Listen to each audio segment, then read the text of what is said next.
It's take it out, it's take it out, it's take it out, it's take it out. It's take it out.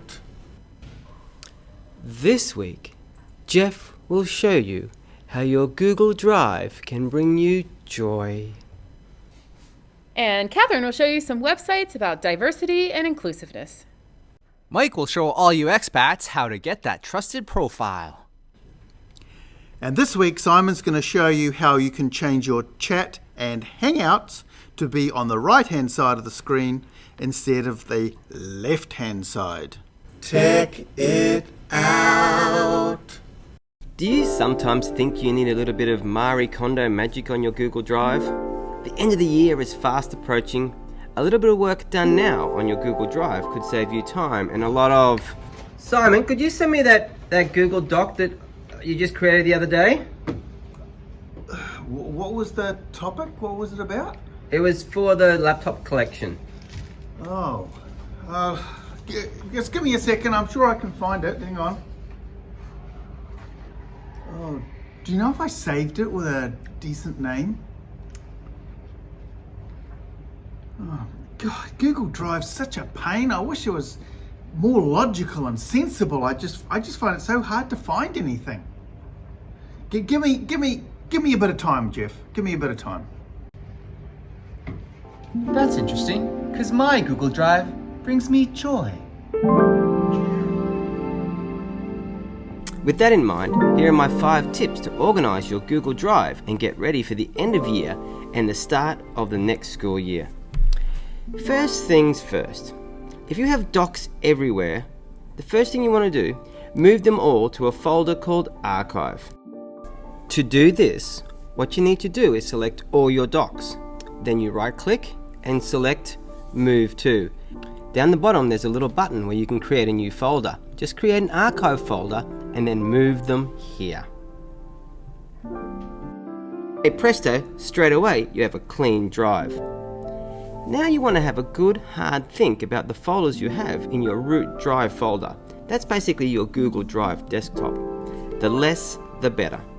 Someone once told me that you shouldn't have more than 7 folders on your Google Drive. Not sure if that's true, but it's a pretty good starting point. Then you want to use folder names that make sense to you. For this means that I have a coaching folder, a teaching folder, a personal folder, a past years folder, and an admin folder. Within each of these folders, I then have subfolders. Once again, think about it and use names that make sense for you. For example, in my past years folder, they have a folder for each teaching year, and I put all the docs from those years in that folder. Once you've thought about it and created your folder structure, you can then either spend hours, days or weeks moving everything from your archive folder into the folder it should go in, or what I do is when I need a document, I find it and then I move it into the appropriate folder ready to use in the new year. That way I'm doing it as I go and I get into that good habit of putting things in the right place as I'm using them. To help identify folders, there's a couple of things you can do. If you number your folder names, it'll put them in order from the lowest to the highest. You can also change colors of your folders. If you want to be a bit more creative, you can add icons to folder names. To do this, you can use the MacBook built-in emoji keyboard, or there are some cool sites out there where you can find emojis or symbols and simply paste them into the folder name.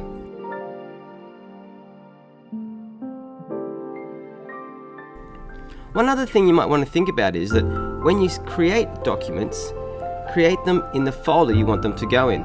So if I'm going to create something in my admin folder, the first thing I do is I open up the admin folder, then I open up the subfolder I want to use, and then I create my document. Straight away, it starts in and stays in that folder. That's about it.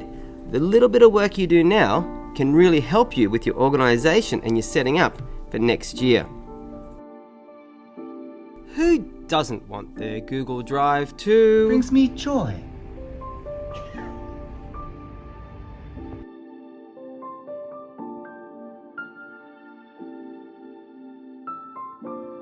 The world is changing pretty fast. Society, too. Sometimes faster than we can keep up with or even process. For these sensitive topics, we need additional information and resources. We will look at 3 researched and well-sourced websites to assist us with these conversations.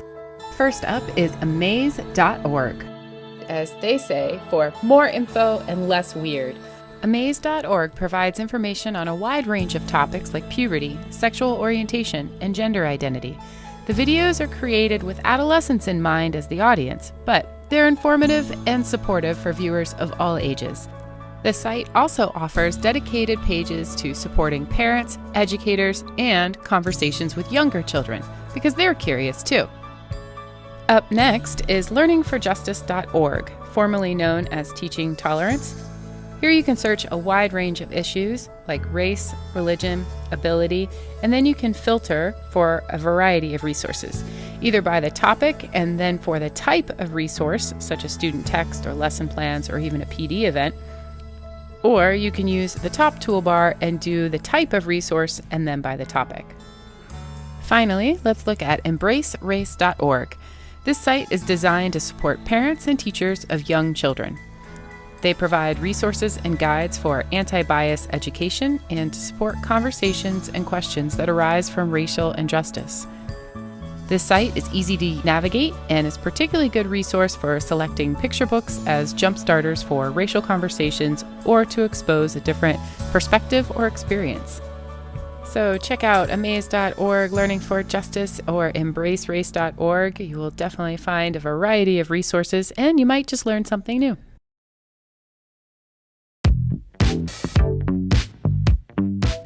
Getting your trusted profile is all the rage these days, but getting one can be a bit tricky. You'll need to do this if you want confirmation of your vaccinations. There are 3 steps here. Create a trusted profile, confirm your trusted profile, and then find your vaccination records on your phone. Thankfully, Bill McKenty did all the hard work and figured it all out. I'm just making this video to show you what you need to do. Create a trusted profile. First, you need to go to the link that John has sent in his missives. You can find that link in the description attached to this video. Next, click on Trusted Profile. Then, create a profile. And on the next page, Online Application. You'll be brought to a form that takes about 3 minutes to complete. Fill the form out. You'll need to use a unique username and it can't be an email address. Give it a strong password and fill out the rest of the information. Make sure you take note of your username and password for later. When you get to your phone number, it's important to put the +48 in there, and I'd use your mobile or cell phone number because you're about to receive a text message that will verify that you're not a robot. Confirm your trusted profile. Now you can find out where you have to go to get your profile confirmed. There are certain places where you can go. They can be certain tax offices or select post offices. I went to the post office at 166 Puławska because they close at 9 p.m. on weekdays. The link is in the description below. So, get your legitymacja and your official paper with your PESEL on it and go to one of these places.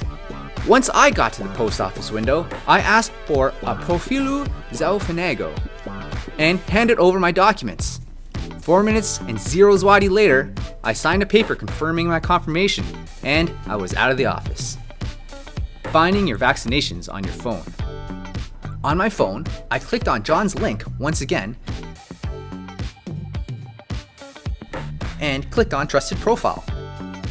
But this time, signed in using the credentials I registered with before. You may have to confirm your phone number once again at this point. Now, click on the menu bar, Prevention, and see Vaccinations. Scroll down and check to see if you have both your doses recorded. It may take some time for your second one to appear, if it hasn't already.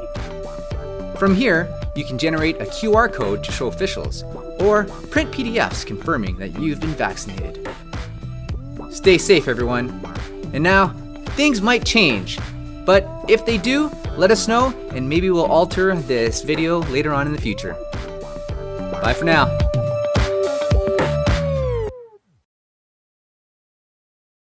The default for chats and Hangouts is on the left-hand side down the bottom. But, like me, I like to have mine on the right-hand side. And how I do that is simply by going and adjusting one of the settings. So I'm going to come up to Settings. I'm going to come up to See All Settings. I'm going to go to Advanced. And I'm going to turn on right-hand side chat. I'm going to hit Save. Now my chat is on the right-hand side. If I wanted to go back to the left, I just go back and turn it off.